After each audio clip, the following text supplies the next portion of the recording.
Good morning, everybody. Please read the paperwork that was at the beginning there. Way you can understand. That way you can follow along. And that way everything's legal and everything's true. I woke up early this morning, and like I said, I don't get much sleep. I don't need much sleep. I just rest my body. It is what it is.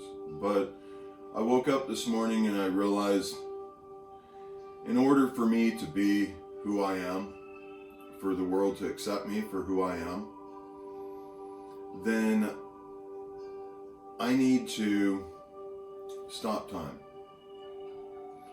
I need everybody to understand who Trent Suing was.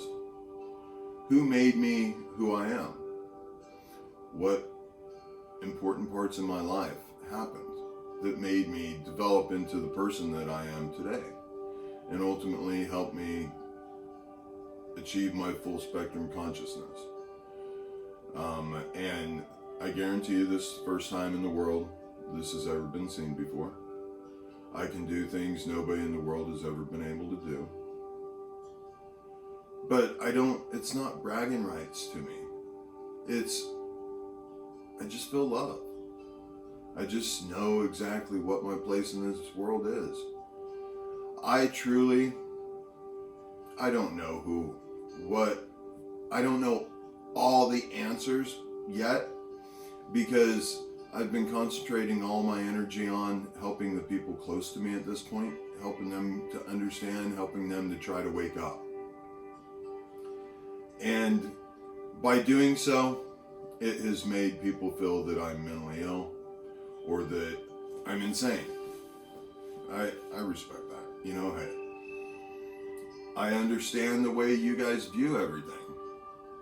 And the only way I can become who I am what I am, is by clearing up any mysteries, any shadows of who Trent Suing was before I gained my consciousness. And by doing so, I'm sure you will see I'm not mentally ill. I'm not insane. And I'm sure you'll understand that really what I did and what I have been doing is strictly out of grace, unconditional, undeserving love for myself, for you, for my God, and for your God. I don't know when this is all over, who I am going to be. All I know is exactly what I'm supposed to be doing right now. And this hurts. The Trent Suing, you guys literally saw me expose myself 100%. Everything that I had done wrong in my illusion. There's some pieces that need to be filled in, and that's exactly what I'm going to do right now.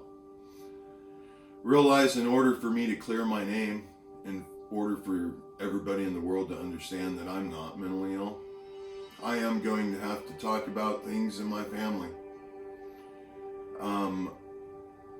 Unfortunately, I am going to have to mention my father, my mother, my daughters, the mother of my youngest, the mother of my my two eldest, and the person I love with my whole entire being. The first person in my entire existence I ever truly loved unconditionally, undeservingly.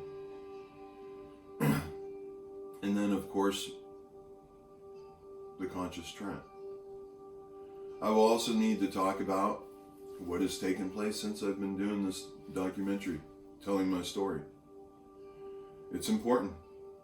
Everything I will speak is the truth. Nobody in the world will ever be able to come back and say what I have said is not the truth. I've said that all along. I've promised you all along. I've even been willing to wager my paid off home here in Corvallis in order to get somebody to please challenge me. Please listen to me. Please give me the benefit of the doubt that I'm telling the truth. That's what I've been doing all along.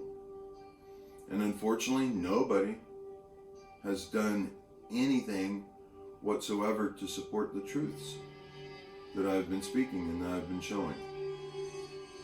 But that's okay, because once I finish explaining that I am what I am and exactly what that means, then this permanent record that's out to the world will be able to judge me for who they feel I am. And then they will be able to become one with their God, and they can decide at that point who I am to them.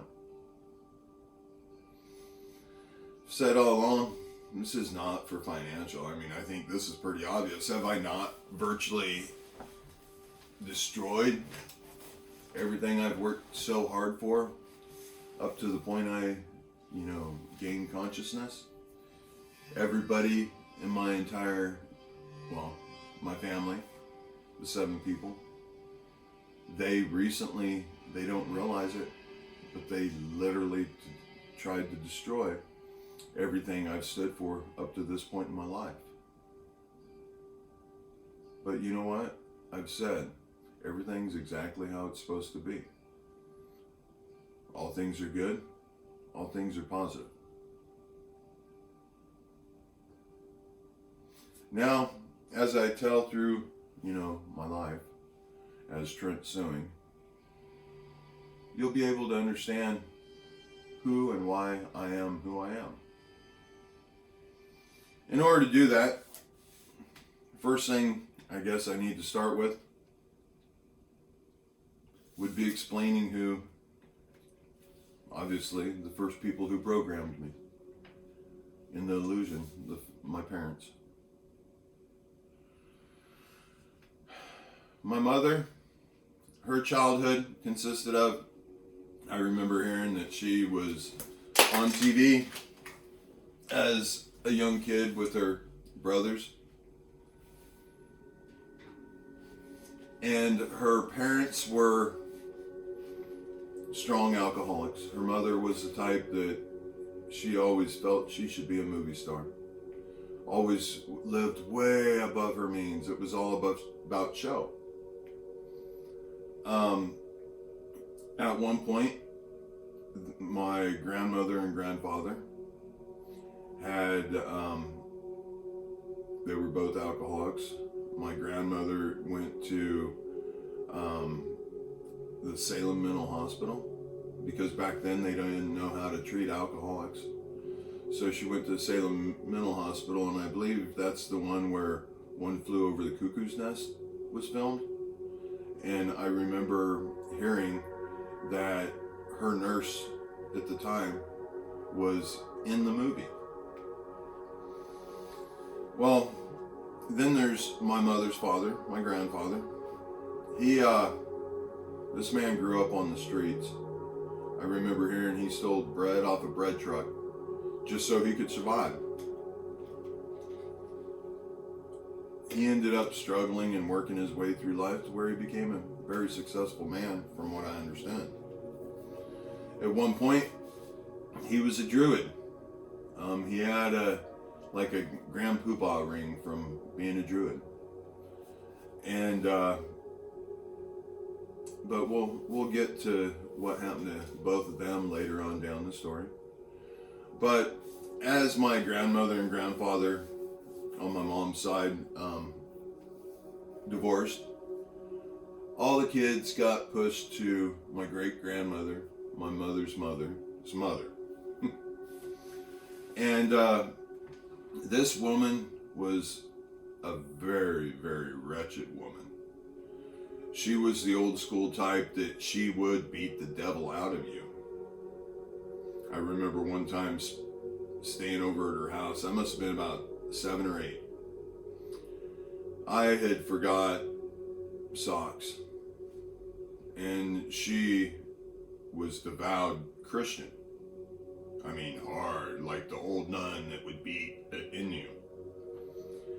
Well, I forgot socks, and she wanted to go to church, and I was panicking, so I went to put my old socks on, and she noticed, and that infuriated her. She said, "There's no way that I'm going to church with dirty socks and disrespecting the Lord.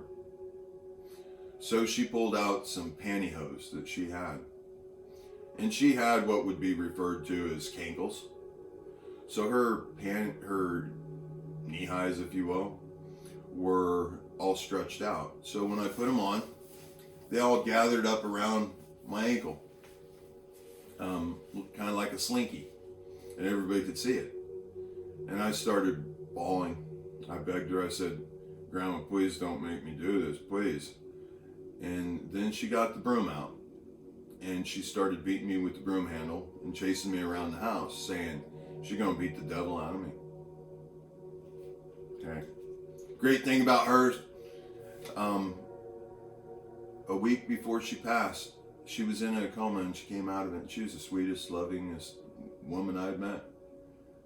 And then, boom, she was gone. But my aunts and uncles and my mother, or excuse me, it was just my mother. There was no aunts. My mother was the only female, with the 3 brothers. And I believe one of my brothers wasn't even full blood. But they all got stuck with my great grandmother. And during that time, my mother had not cleaned a cast iron skillet properly. So my great grandmother hit her over the head with the cast iron skillet. I don't know exactly how much damage or anything it did. That's all I remember. Also, at the same time, one of my uncles, my mother was walking down the hallway and he had opened up his door and exposed himself through the door, wiggling it at my mother, trying to get her to play with it. Yeah, she didn't have a good childhood. Then we moved forward to my mother being in high school. Now at this point we need to bring my father up to speed. My father was brought up in a very strict German Catholic family. I think he had total 9 brothers and sisters. And out on a farm, very German Catholic traditional family of that era. And from what I know of my dad's childhood, he was kind of quiet, non-sentimental, just him, surviving amongst a bunch of crazy brothers and sisters. And then he goes to high school. And that's where the two, my mother and father, meet in Lebanon High School. Same high school that my sister and I went to. And I remember that my mother at the time was wearing roller skates, working at what was A&W back then. And my dad was keen on her. I always remember he said what he liked about my mom the most was the size of her breasts. Hey, I've been there before. Well, my mom had grown up in the San Francisco area. She was about as liberal as they can come. I never growing up experienced any sort of racism whatsoever. We were tolerant of everybody. My mother's hairdresser was a gentle soul. His name was, I think, Tim. He passed, and from what I remember, it was due to AIDS. This hairdresser, so this would have been about late 70s. This hairdresser was a very, very homosexual man. And of that era, people wanted those people dead. He would be beat up for who he was. He'd be spit on. He'd be degraded. I also remember at that era, on the outskirts of Lebanon, there was a sign, and I hate this word, but I have to use it in order for you guys to understand. But there was a sign on the outskirts of Lebanon up until I believe the early 80s, that said, "Nigger, don't let the sun set on your heels." I always remember driving by that sign, and I hurt.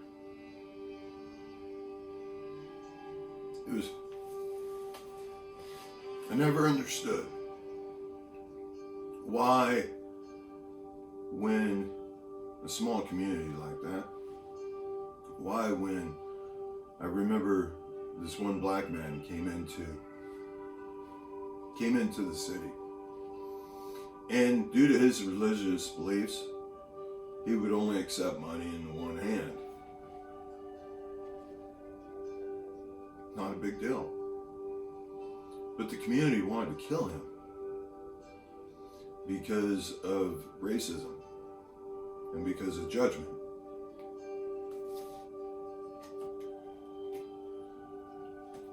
It is what it is. So, as I come into this world by my mother and father,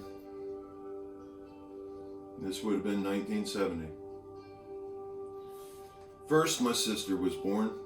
My mother wanted a daughter more than anything in this world. She wanted to live vicariously through my sister. A lot of parents do that. It is what it is. My sister, we'll get to her. But now let's go ahead and bring Trent Suing into this world. May 19th, 1970. Best I can recall, I think it was like 1:57 or something in the afternoon, and I was born at, I believe, the Albany Hospital. My folks never remembered much about my birth because they were real busy with my sister. I remember at a very young age hearing my mother and father bickering. I think I was like 4 years old. I was standing outside the garage door listening.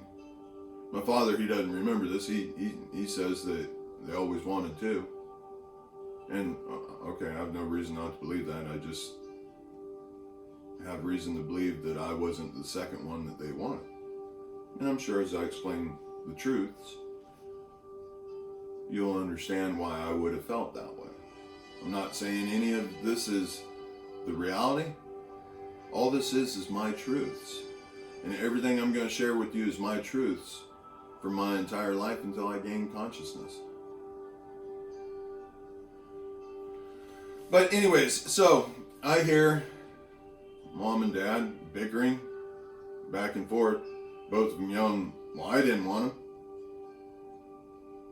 And at that point I realized that I must have been adopted. That's the only way this could be happening, because how in the world could my own parents not have wanted me or not want me? You know, especially at this age, I'm just barely even learning.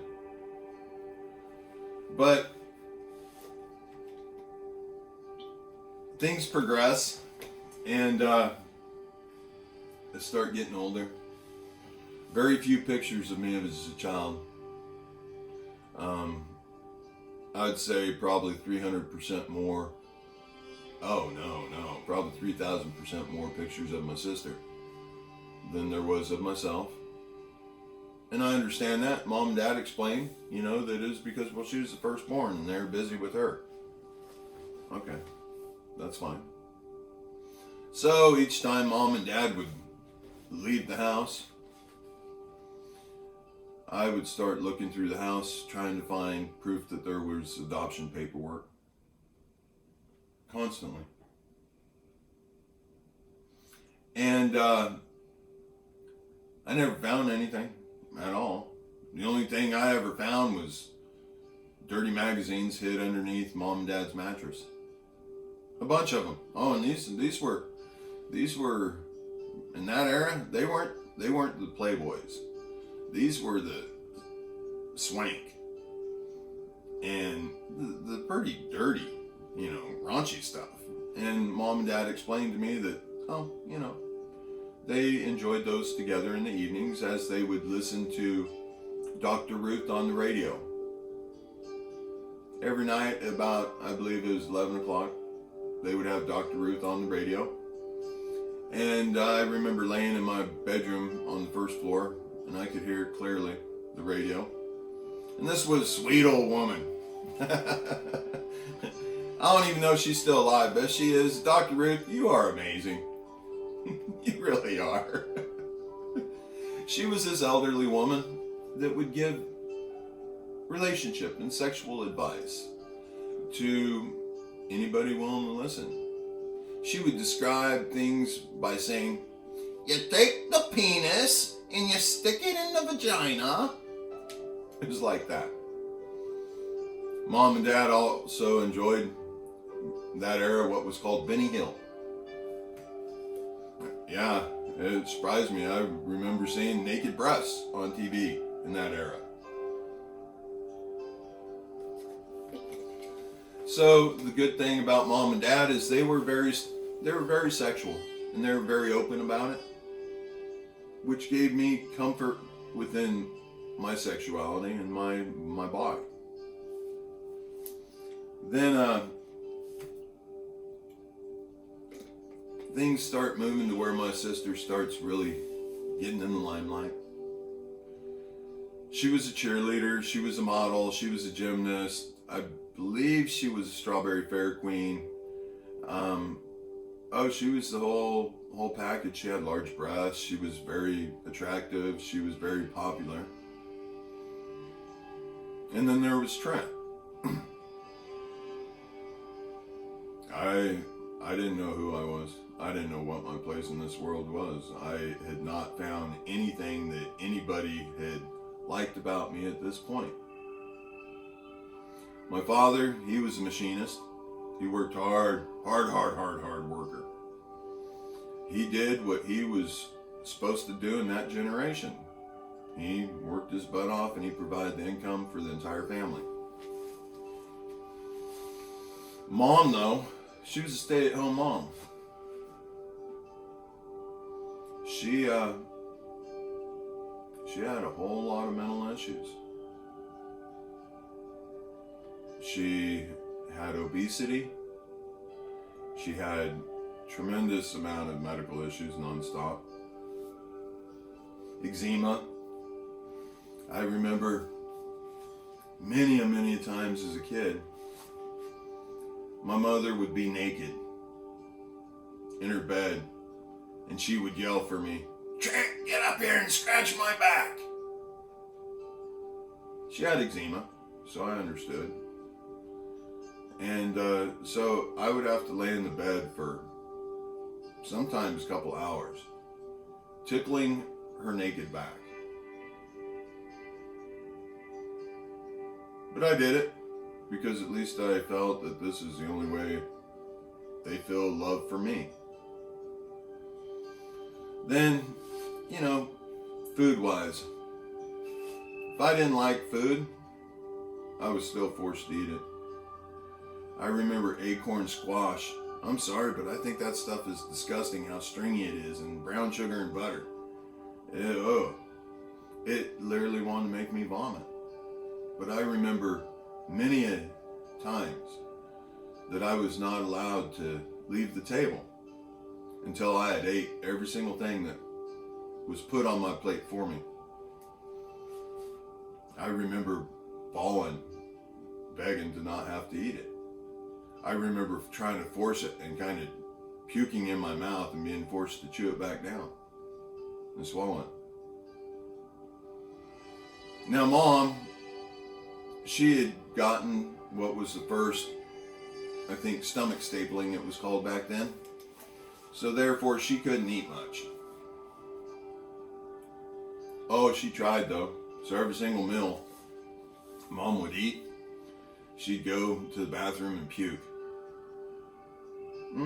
3-4 times a meal. I felt sorry for her. What a horrible thing to go through. Then I start grade school. Oh, I was lost. I didn't know who I was. I knew in my mind that my family didn't want me. I was more of a pain in the butt than I was good. So I started acting out. Now I realized I went to a grade school. It was called Tennessee School. It's now a home. Graduating class of 8th grade, I think there was 8 of us. My time in grade school, I acted out. I was trying to find someone to give me some attention. I did things like light off firecrackers behind the gymnasium because my buddies had them and they said this was cool. So I did it. I got caught. I got beat by the principal with a paddle that had holes in it. Then once I'd get home from school, I'd get a very strong whooping for getting beat at school. I accepted that. And then I'd get the punishment of having to, after the spanking, of having to, rain or shine, be outside pulling all the weeds out of the yard that always looked like a park. Good form of discipline, helped develop my work ethic.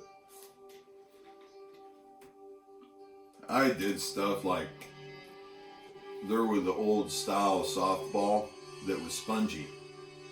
Well, it kind of reminded me of an oversized golf ball. So as I was bored in class one day, I had one of those spongy softballs, and I took a number 2 pencil and I just poked it to where it left a dot.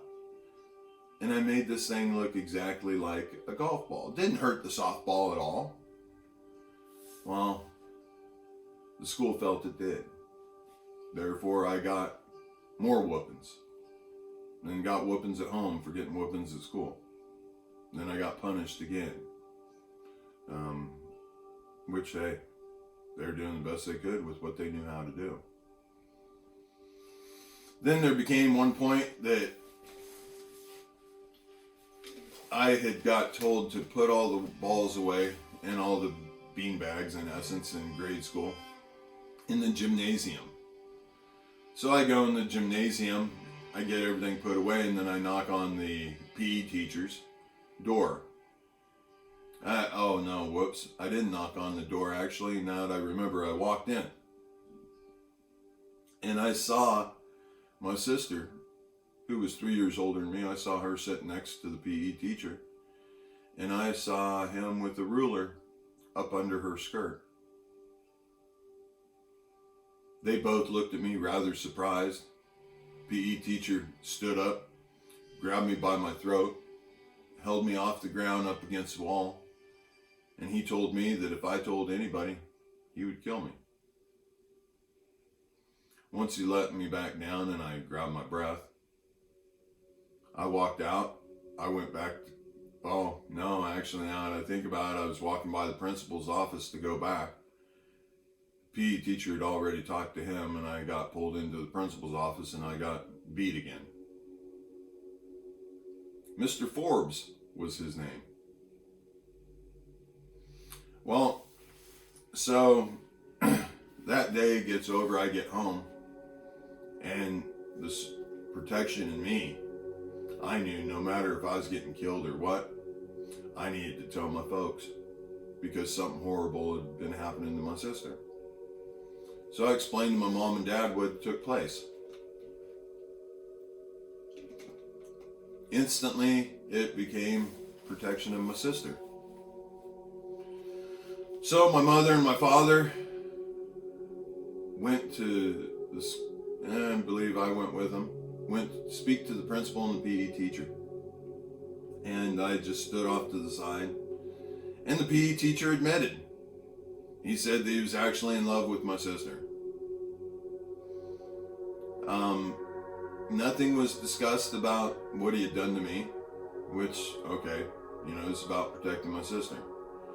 But my parents and the principal and the PE teacher came to the conclusion that it was best for everybody if he was allowed to finish the school year and transfer to a different school. Okay. So my school year continued. The very next day, at this point I think I was 6th grade. No, I would have been 5th grade.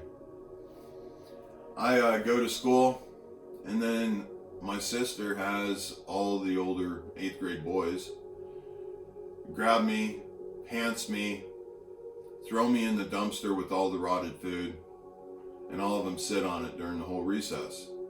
And the PE teacher's out there laughing with them and talking about it. By the time recess is over, they hop off. I climb out of the dumpster, put my clothes back on, go back to class. At this point, sitting in the classroom, I just trying to gather my thoughts. I knew I couldn't talk to anybody. I look down and I see my zipper happens to be undone. It was a zipper that was broken. My folks couldn't afford me to have pants that the zipper worked, so I had to keep pulling it up. So I look down and I pull my zipper up, and Mrs. Newhart or something like that was Newhart, something like that was her name. My teacher at that point, 5th grade, I think. She sees me looking down and zip my pants up, and in front of the whole class, she says, "Trent Suing, if you're going to play with yourself, you need to go to the bathroom to play with yourself." I didn't say anything. I just kept my hands on the desk and just kept staring forward. My mom, though, she stuck up for me.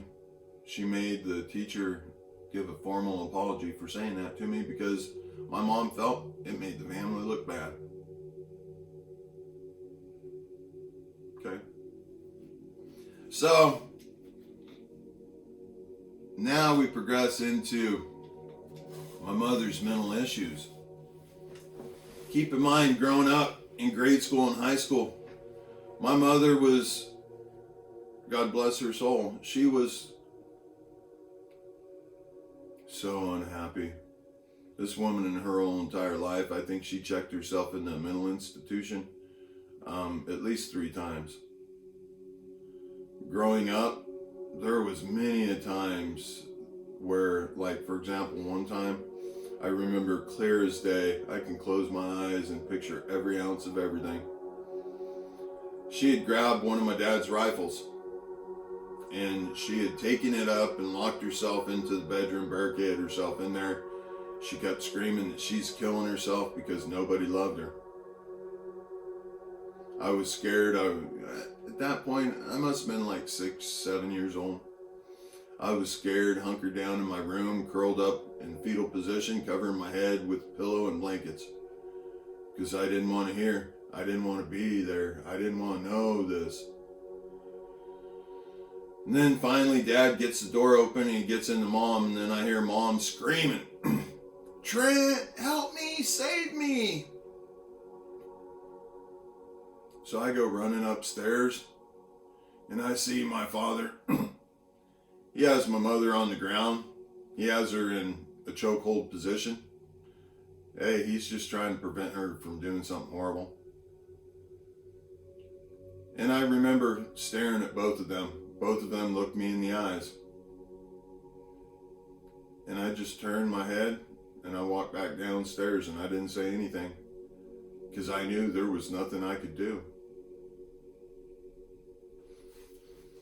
Then there were times that I would be made to sit on the floor watching TV, and Mom would be there with a big tub of sherbet ice cream. I always asked, could I have a bite? And she said no, that sherbet ice cream was diet ice cream, and it was for her. I always thought that was true. Just like her big box of wheat thins that she would always be eating. She told me those were diet crackers, that I couldn't have any. I thought that was true. Didn't realize that sherbet ice cream wasn't low calorie until actually fairly recently. But then I start, feeling like I have friends. I think it must have been back in 6th grade again. I spent the night over at a buddy's house. The only one who really felt like he thought I was cool or a decent person. And I remember waking up in the middle of the night, and he had his mouth on a part of my body. I didn't know what to do. I freaked out, just kind of rolled over to where the front side of me was down, and kind of kept my hand over my backside and acted like I went back to sleep. Because I knew I couldn't talk to anybody about it, because it'd make me look bad. But that's okay. I hold no grudges. I understand why things happen the way they did. So then, I'm in high school. I start high school. Let's see, this would have been about 1984. My freshman year, I started becoming a cat's meow. I was on the football team. I was horrible. Smallest guy, and they put me on the front line. And I kept getting plowed into the ground. But hey, people started liking me. I started becoming popular just because I was on the football team. Parents were proud of me because I was making them look good. You know, I was doing something with myself. I wasn't being the pain ass that I'd always been. At that time, my sister was becoming more and more popular, getting into the cheerleading, gymnastics, strawberry fair, everything she possibly could. She was doing window modeling in Lebanon. I was proud of her. But my sister, she made it from my earliest memory. I can remember clear as day her telling me all the time that she hated me. She never wanted me around.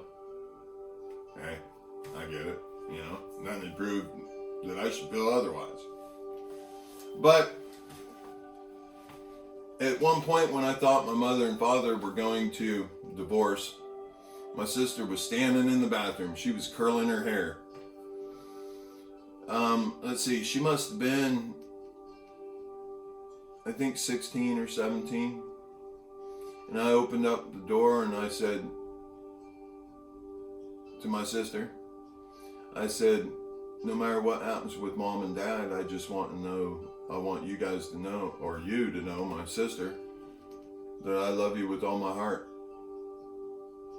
She put the curling iron down.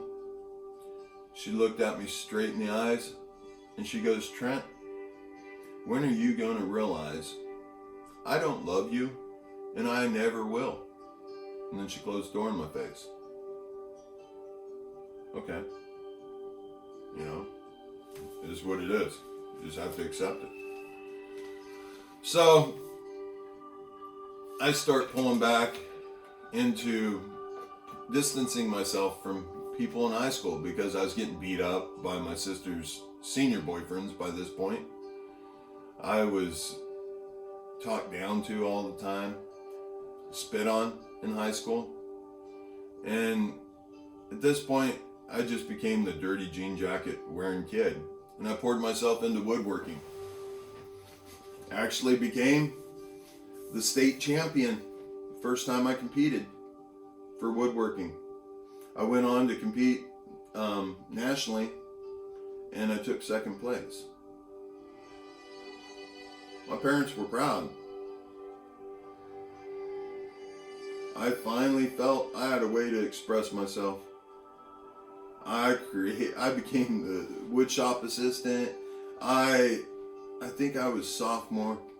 I was doing such incredible woodworking that a company called Albany Cabinets hired me. They wanted me to just build custom furniture, whatever I wanted to build. They got to keep it, and at the time they were paying me $15 an hour, which was more than the employee that'd been there 20-some hours or 20-some years. So the employees didn't like me. I was given free reign of the cabinet shop, and at one point, my buddy, who became a deputy, I'm so proud of him. He's like a ranger deputy. He's out in the mountains and so on. This friend was also, when I ran away from home at one point, he took me in. He showed me love. He cared about me. I haven't spoke to him in years. He became a Marine also. Quality dude. Cool dude. He was the one in high school that he was buff. He was good looking. He got all of the chicks he wanted. He was a good soul. And at one point when I ran away, because I felt my folks didn't want me around, I had been gone for 2 weeks, and then all of a sudden I get a phone call. And the phone call is my dad. And all he says is, "You have 1 hour to get home, or I'm calling the cops." So I went home, received no reception as far as, "Hey, so glad you're safe, so glad you're home." No, it became how big of a disappointment I was. How all I do is make the family look bad. How much stress I'd caused to everybody. I felt bad. So I went back into trying to please them the best way I could. I started improving my grades again. Kept pouring into woodworking more.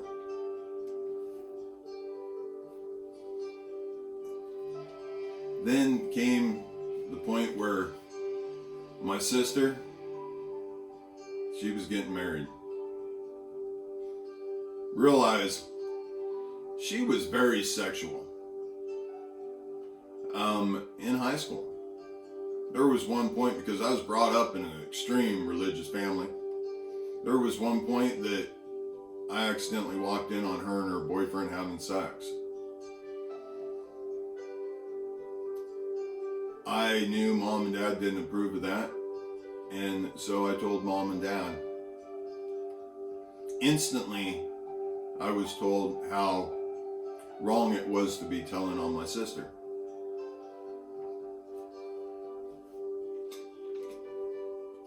Okay. They never lectured her or anything that I remember. But not long after that, my mom and my sister decided to go through my bedroom. They went through everything, all ounce of everything, and they happened to find a box of condoms. Hadn't even been opened yet. Well, that proceeded into my father having an 1.5-hour long lecture with me on at least animals do it for reproduction. I understood the religion. Okay, so I pulled back from that. Then it's time for my sister to get married. Unfortunately, my brother-in-law and my folks did not get along. And at one point, my brother-in-law happened to call my mother the B word. I remember at the time thinking that she was kind of being that. But my dad, being the man that he is, he stood up. Oh, he was trembling. He was so upset. He said, "You get out of my house. You will not speak to my wife that way." So then it progressed to the wedding, where my folks insisted they were not going. They insisted that I was not allowed to go. Okay, I accepted that.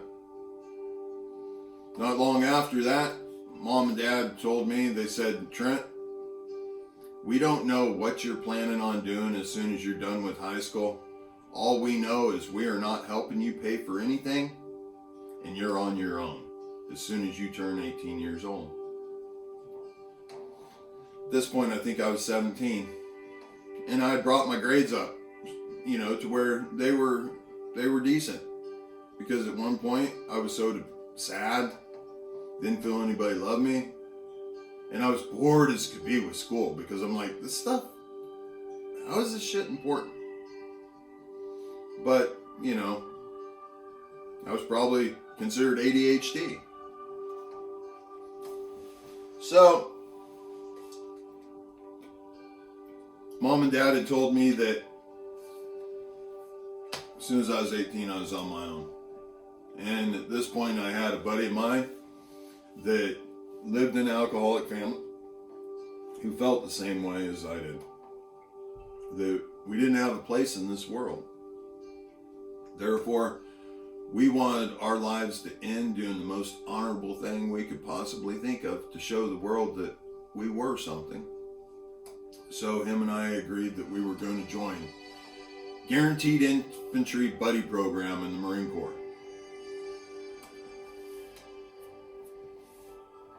He was a good man. And part of this, I'm sure you remember from me talking about the story before, but it's important that I lay everything out right now. And I purge the truths about all of my existence up to this point.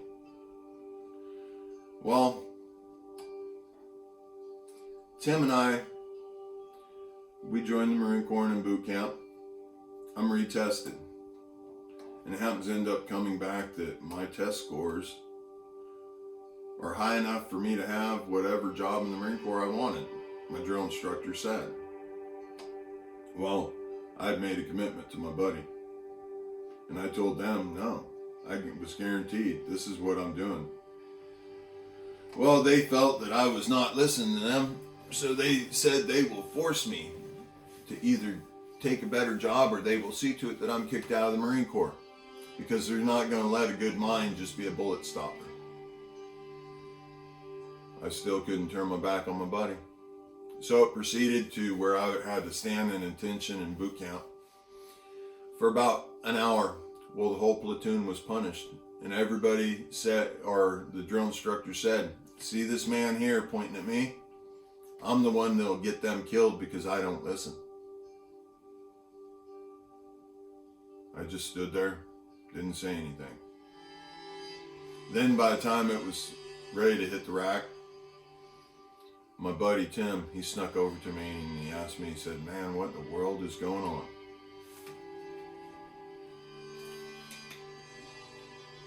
I told him, I said, you know, what was happening? And he looked at me and he said, if he had the same opportunity, he would take it in a heartbeat. And that if I didn't take it, he knew it was because of him, and him and I would no longer be friends. So that's how I ended up transferring over into helicopters. At this point, I had been meritoriously promoted. My career was skyrocketing.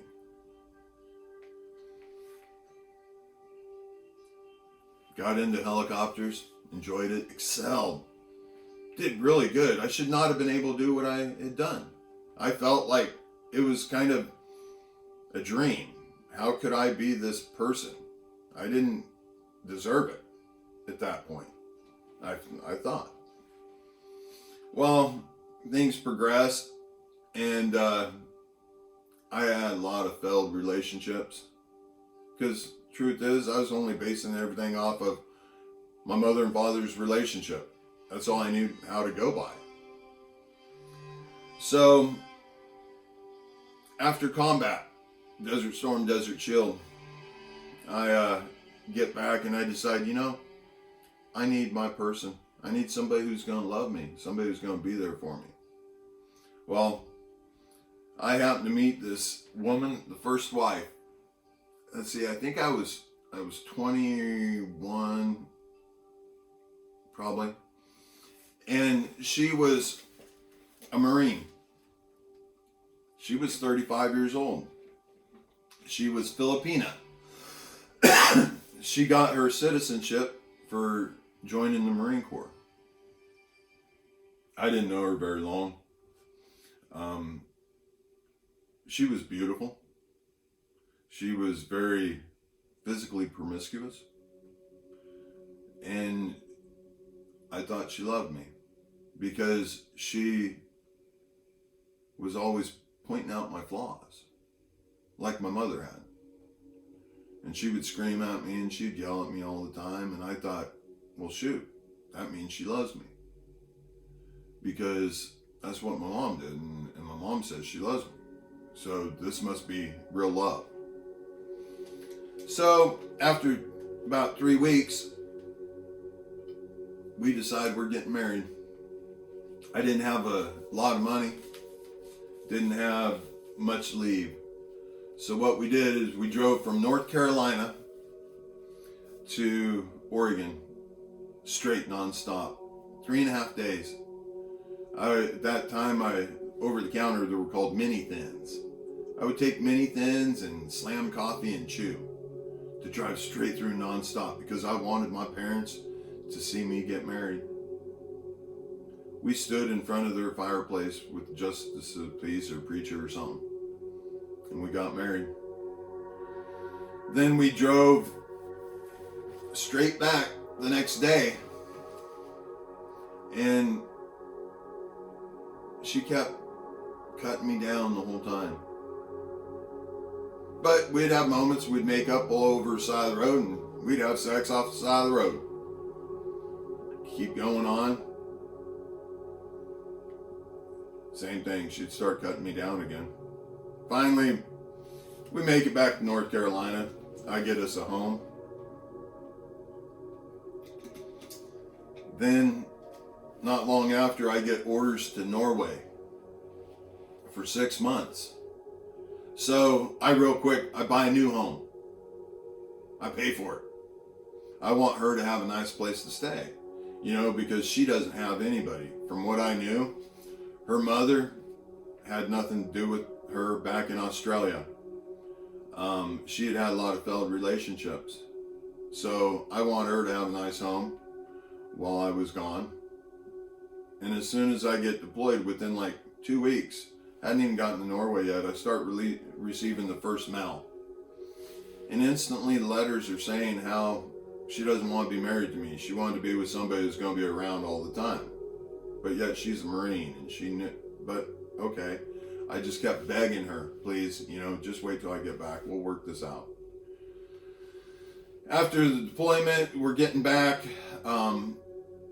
48 hours before we hit, North Carolina port. I'm working nonstop, getting my helicopter ready the best way I can. I'm so excited to see my wife, to make everything great. After 48 hours working nonstop without sleep, I land helicopter on Camp Lejeune, New River Air Station. Get out. All the families are so happy to see everybody. Everybody's run up. All the kids are run up, hugging them. I'm looking for my wife. I'm looking everywhere, because also she's my ride home. There's nobody there. So I take a taxi cab to my home. I go inside. There's nobody there. But I start walking around. I notice things are different. I look in the spare bedroom and I see kids' stuff everywhere. Then I see the other spare bedroom. I see an old lady's stuff everywhere. Then I go to my bed, and all my furniture and stuff's still there. Then I go to my bedroom, master bedroom. And I notice that all my clothes are gone. But yet there's another man's clothes. So I figured the best thing to do is go ahead and get some sleep. Get my head clear. I lay down on the bed and start to get some sleep. Boom, door knocks. I go to the door and I answer the door, and there's 2 men standing in suits that identify themselves as Naval Investigation Services. Then the phone rings. Back then it's the old corded phone, dial phone. Had to be right by the door. I pick it up and I go to close the door and they stick their foot in the door. I look them straight in the eyes and I said, "You better move your foot. I will be with you in a second." They moved their foot. I closed the door. My buddy, my neighbor, who happened to work at Naval Investigation Services, he's on the phone. He's like, "Hey man, I gotta talk to you. Your wife's doing something. It's really bad. You need to know." I told him, I said, "Hey, I'm gonna have to call you in a second. I got some people here that need to speak with me." So I hung up on him. Well, these naval investigative personnel have me go out to the back of the van. They open up the back of the van and they show me all my tools. And they show me a bunch of additional aircraft parts and stuff. And they want me to explain why I have all these stolen aircraft parts. Now keep in mind, she, the ex-wife, also worked in a helicopter division. And these aircraft parts didn't even match my aircraft. A lot of the tools, ironically, that had my social security number etched on them weren't even tools that were used on my aircraft. But she had contacted, the ex-wife had contacted them saying that I had all this stolen stuff at the house that she was uncomfortable with. And they needed to come get it. So we'll speed that up really quick. My unit that I'd gone to combat with, my commanding officer, I flew with. Oh, we had some stories together. I knew things that he wanted nobody to know about, but we were tight. We were real tight. He told me many a times that he felt I was the best man he had ever met. But then it became a point where naval investigation was going on. And my commanding officer, bless his heart, he said that he needed to remove himself from being able to hear the case because he would be the commanding authority over it. He felt that we were too close, that he couldn't be non-biased. So he removed me from my command and transferred me to a place in Cherry Point, North Carolina. Well, so I go to Cherry Point, North Carolina, and I'm in the barracks now. You know, they said I can't be in my home because she has now this 9-year-old son that I knew nothing about. Her mother from Australia was living in the home. Therefore, I needed, even though it was my home, I needed to live in the barracks because she had a kid and she had to be able to take care of the kid. So I did. And like, I don't know, a week after living in the barracks, I have nobody, I have nothing. Everybody's seeing me as scum now. Everybody sees me as a thief. So I'm hanging down in the general area watching some TV because I have no possessions at all now. And while I'm down there on duty, or not on duty, there's a fire watch on duty, we're watching TV. He happens to look at me and he said, "Hey, got a favor of you to ask of you." He goes, "My wife and my newborn child are at home and we live in a trailer park and it's considered unsafe." He goes, "Is there any chance that you would be willing to go hang out? My wife will cook you dinner, hang out, and just make sure they're protected till I get off duty." I was like, "Sure, man, I have no problem doing that for you." Well, his wife drives in to have me follow her. And as soon as she pulls in, she loops around. And I see her in the mirror fixing her hair. I get a gut feeling like, that doesn't seem right. But I gave my word, so I proceed to their home. And as soon as we get there, she says, "Hey, I need to change into something more comfortable." She comes out in what would be referred to as a teddy. I'm sitting in a separate, not sitting on the couch, I'm sitting in a separate chair. I'm getting nervous now. And she starts talking about how open-minded I am. Well, I wasn't that open-minded. Then her husband calls and I hear him talking and I hear her say, "Well, he seems like he's pretty open-minded. You know, we're still talking about it." And I get off the phone. I keep my distance because I don't want any of this. And what ends up happening was he comes home and he says, "Hey, why don't you take my wife into the bedroom and why don't you have sex with her?" I told him, I said, "Yeah, this is too much for me. I need to go." I left. Then about a week later, she came by my barracks and realized my heart was hurting. And she was dressed really nice, and she explained to me that it was totally okay with her and her husband, that he wasn't able to satisfy her, therefore that's why he was willing to let somebody else do it. I'm not proud of it, but her and I ended up having sex.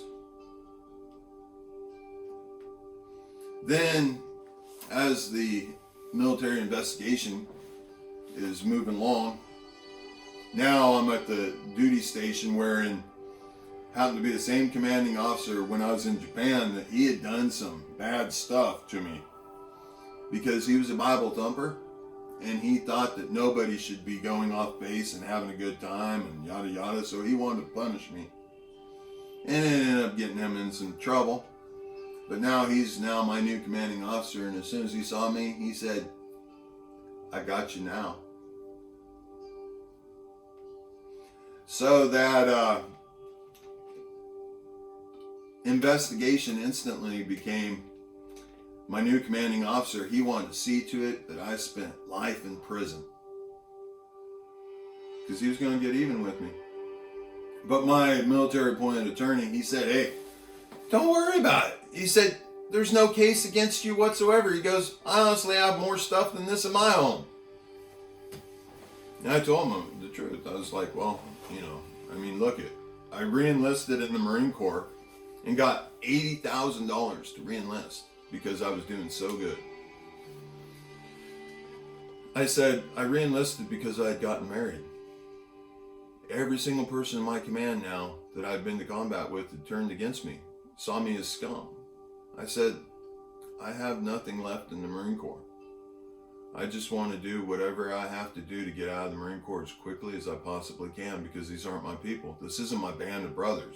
Now keep in mind, to defend the Marine Corps, this is the time that Bill Clinton was president. He was making major cutbacks, so everybody in the Marine Corps was concerned. That, if they stick up for me, they're going to get drawn in and get kicked out or something too. I understand that. I told my attorney, I said, hey, whatever we can do to get me out of the Marine Corps the quickest, let's please do it. And he said, oh, no problem. We'll just get you honorable discharge. Piece of cake. Well, my new commanding officer, he wasn't having that. He insisted that I spend life in prison. Well, I ended up, just because I wanted to get out, I ended up plea bargaining. I said that I would take what was referred to as big chicken dinner.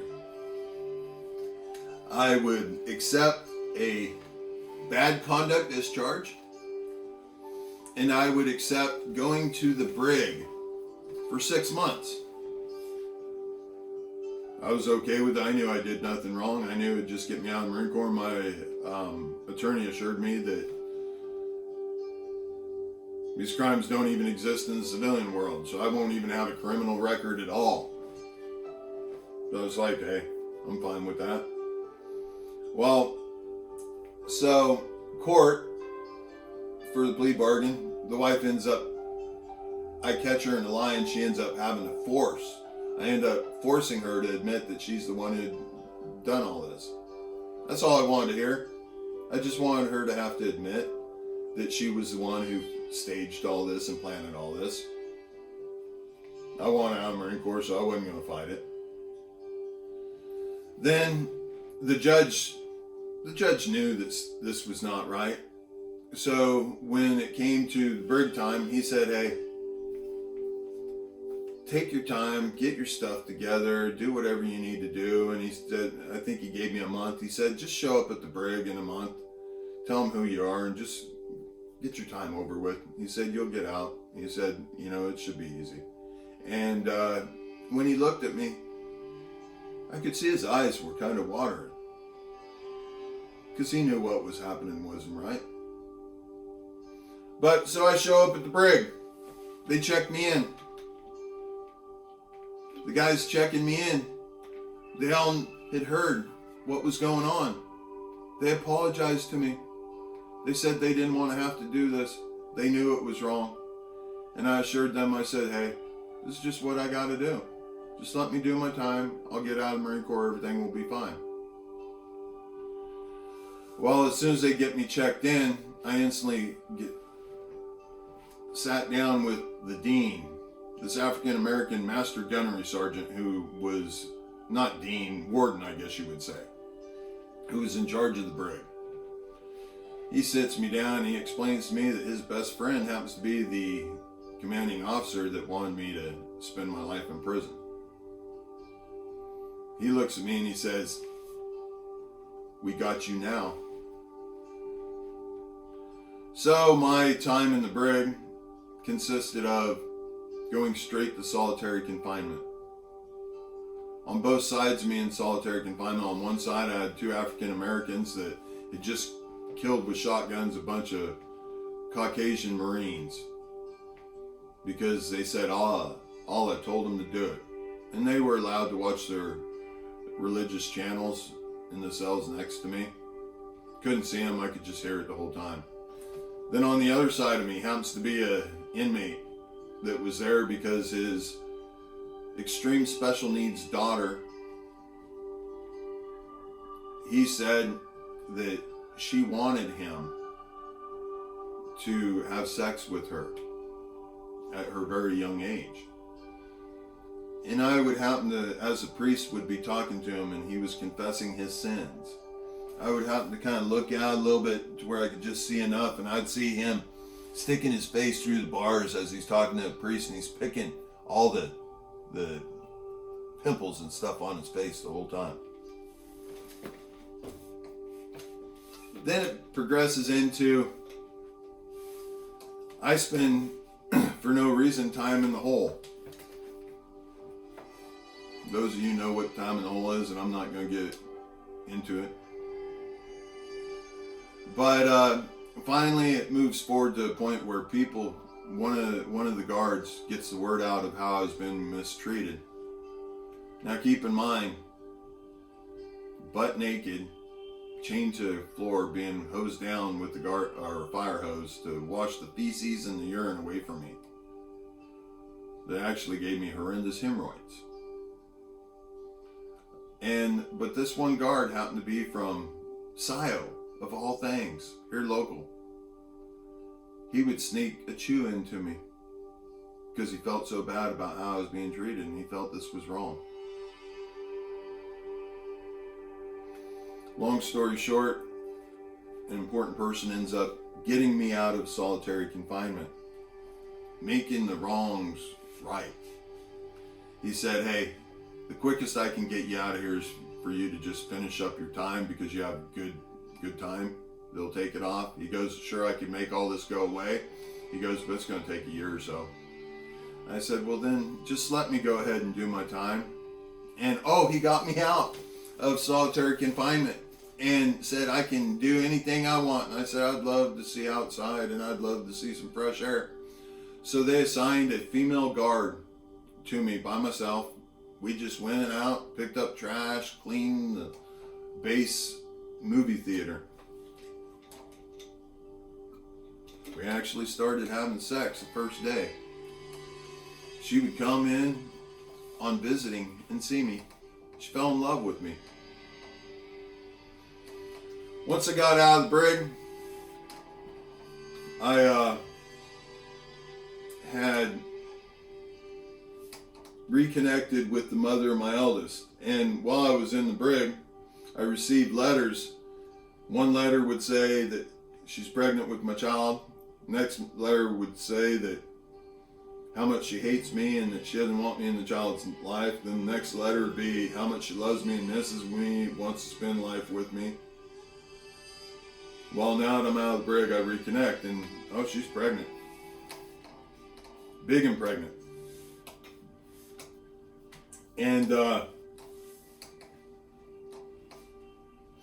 I decided that I got to do the right thing for my child. So I contact a priest and I ask his opinion. I need to know what's the right thing. How do I handle this? he contacted the Archdiocese, and he gets back to me and he says, the right thing for me to do is to walk away and never look back, because this child is born within their marriage, therefore it is the marriage's child. I did a lot of soul searching, and I was not okay with that, because I knew my child would not be raised in a healthy environment. So I did everything I possibly could. I knew that she was a perpetual cheater, but I figured, hey, the best thing I could do is move her and my newborn baby back to Oregon, back to Corvallis, Oregon, because I knew it to be the safest place to raise children in the world, and I've been all over the world. So she's here with my newborn baby, and she knew that the baby kept me around because I would give my life to defend my child. Well, at one point, I go into the bathroom, and I'm going to the restroom, and I happen to look in the little trash can right next to the toilet.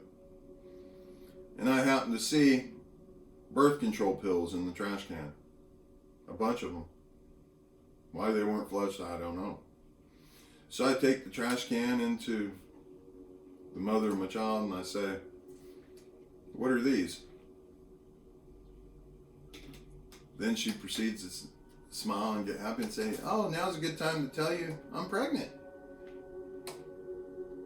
She knew the first one kept me around, therefore the second one would keep me around. Well, as she's pregnant with my second one, she keeps having affairs and rubbing them in my face. But I tolerate it because I need to take care of my eldest.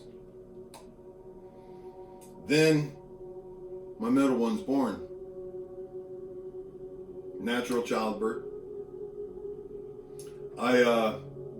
And my first one, I wasn't allowed to be in the hospital because it was in her episode where she didn't want to be with me at that point when my child was being born. So I didn't get to see my child until, I think, the next day.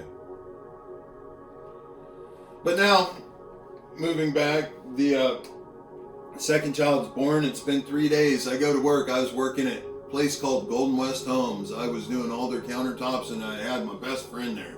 And my best friend, his dad was the production manager of the whole facility. Well, lunchtime comes around the third day, and this day my buddy called in sick. He was sick, so didn't think nothing of it. So lunchtime I decided I'm going to run home and see my baby. I run home and I pull in the driveway, and I happen to see my buddy's truck there. I sneak inside. I work my way to the master bedroom, and the door's wide open. And I happen to see the mother of my eldest and my best friend going at it, we'll say. Big time. I lean up against the door jamb just to wait and see how long it takes for them to recognize I'm standing there. And it took them about 5 minutes. And as soon as they see me standing there, the mother of my 2 children now, she pops up and covers herself, and she swears, "It's not what I think." I just chuckle. He stands up and he's covered all in blood. And I look at him and I said, "Bud, go get a shower." And I look at her and I tell her, "I'll be back tomorrow and we'll figure out what we're going to do." So I leave. Next day I go to work. After work I'm coming home. And as I'm driving down my road, I see a U-Haul go by. Didn't think nothing of it. Then I see a second one go by. I'm like, wow, someone's moving quick. Then here comes the third one. And I see the passenger duck down. And this is about 2 blocks before I get to my home. When I pull in the driveway, I instantly see the box spring leaning up against the house. I knew what was going on. I walk in and I find every ounce of everything I own gone. All my clothes. The only thing left is one shoe from a brand new pair of shoes, and it's the one shoe stuck in the toilet. All my business, tools, everything is gone. So then I instantly think, oh shoot, I got $60,000 in account that she could get access to. So I instantly call up the bank. I'm like, I need to put a hold on my account. And she tells me that all my money's there. And I'm like, put a hold on it. She's like, well, sir, I cannot do that until you come here and give me a signature. Between the time it took me to drive the 2 to 3 miles to the bank, she had gone in there and she had emptied my account. $60,000. And I had $30,000 written in checks to pay my suppliers. And she had stole all my tools. Well, I decided to move into my cabinet shop, live in there, bare bones on a cot, just to try to keep my business going, try to pay my vendors, and try to make everything okay.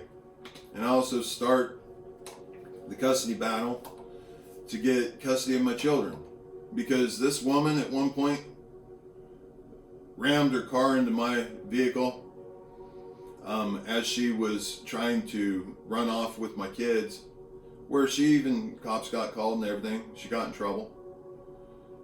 And but now I'm about 6 months into my custody battle, and my attorney, the mother of my youngest, I finally end up having to go into her and tell her, hey, she's won, I got nothing left.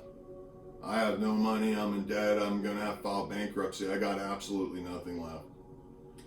And this woman is so kind, she looks at me and she says, hey, if any father's ever deserved to have custody of his children, he goes, it's you. She goes, it's you.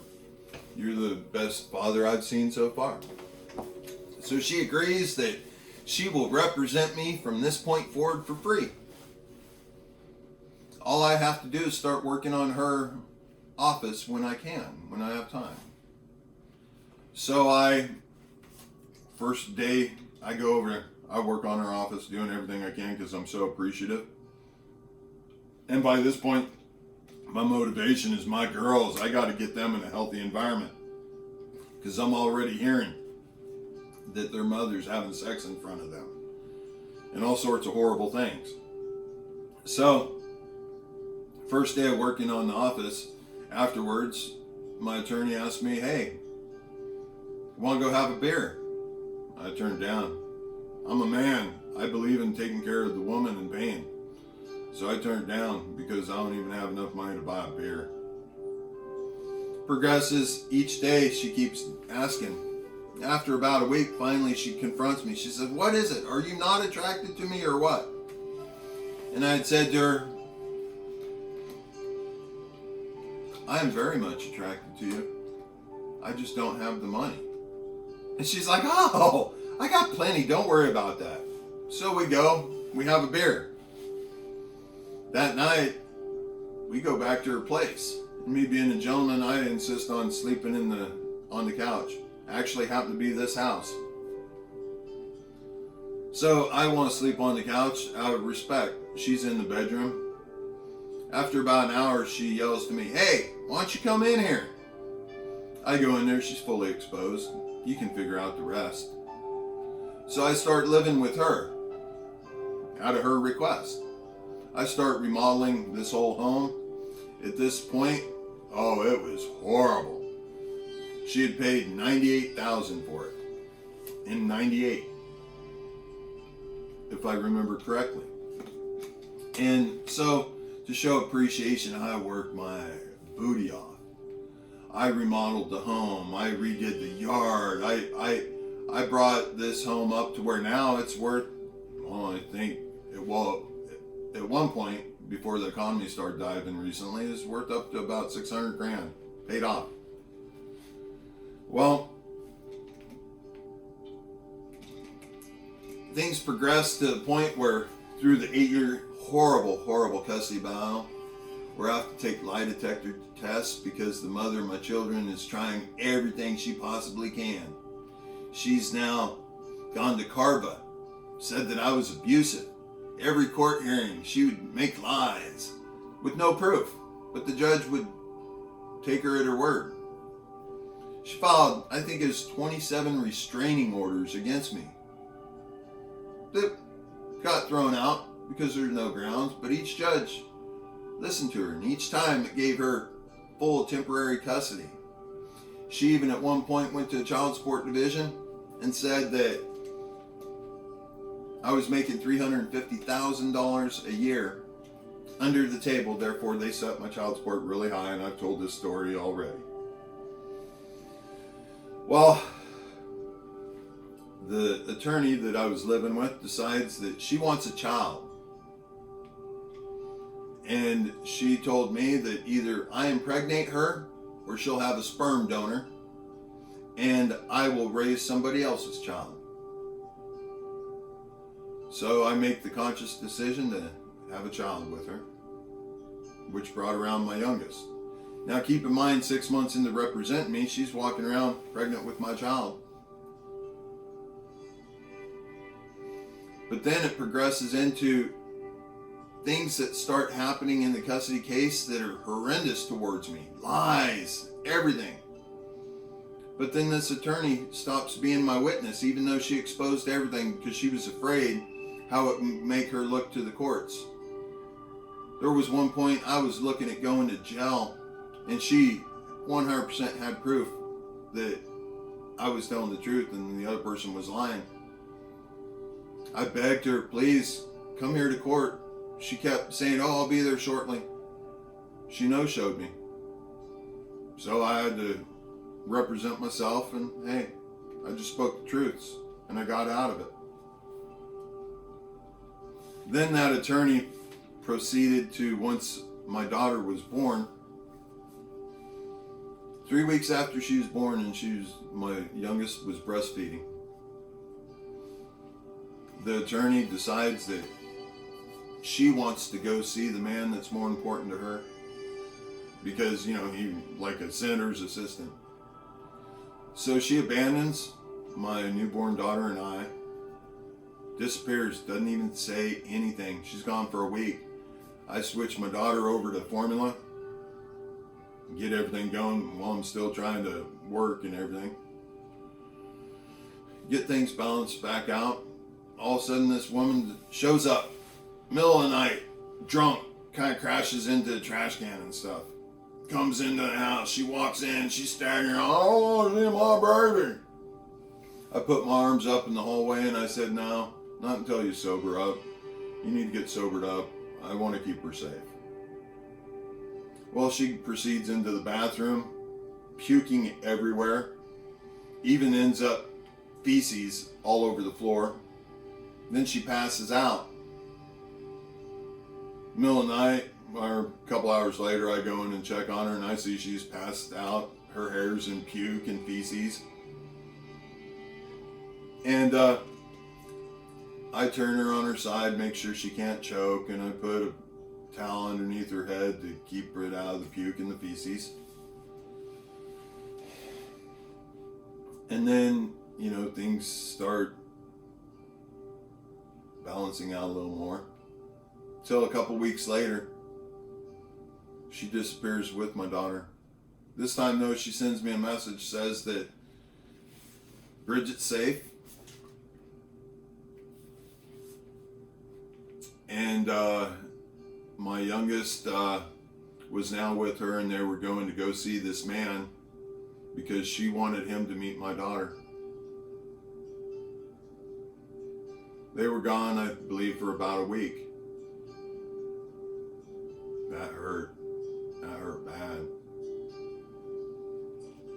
But she ends up showing back up. I try to get things going back to norm. I continue to be the primary parent for my youngest because her mother was experiencing what she called postpartum depression, and she was drinking horribly all the time. I'd come home from work and my young daughter would be in her diaper out in the cul-de-sac running around. My amazing neighbors that were my best friends, they would be sitting there looking out, making sure she was okay. As soon as my daughter saw me, she, she'd come run to me. I'd pick her up. I'd give her hugs and kisses. I'd go inside and see her mother passed out drunk on the couch. I knew I just needed to keep dealing with everything. I needed to provide the best I could for my children.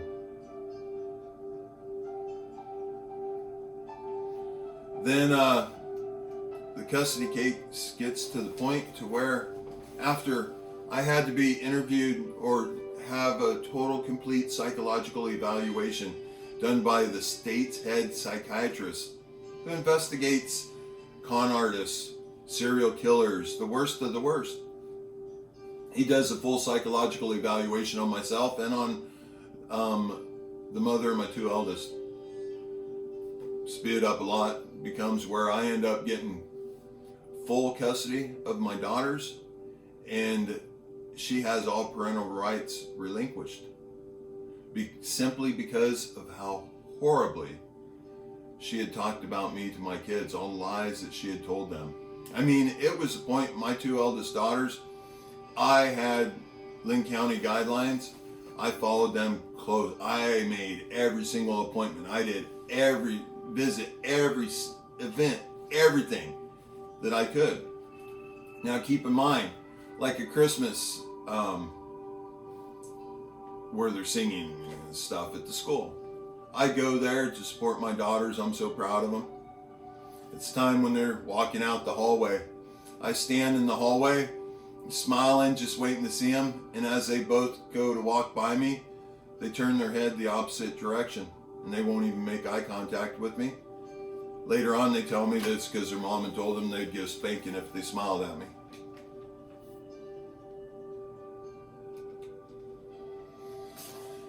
Yeah. I understand why my two eldest hate me.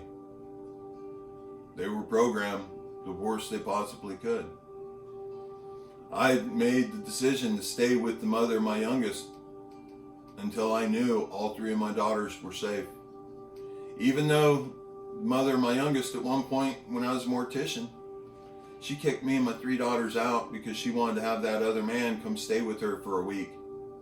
Kick us out where I take my three daughters and we go stay in the funeral home, right on the other side of the embalming room. But I don't want my daughters to be scared. I make it fun. I explain death to them. I help them recognize that it's not a scary thing. So, time progresses on, and I finally, have everybody together, and I build the mother of my youngest a mansion. I mean, I work 18-hour days, 7 days a week for a year and a half. I did every ounce of everything on this home except install the roofing. I mean, and the drywall. I didn't hang the drywall because it wasn't worth the money for me to do it. Build this mansion. I take this piece of property that never had 10 acres, never had anything done to it before.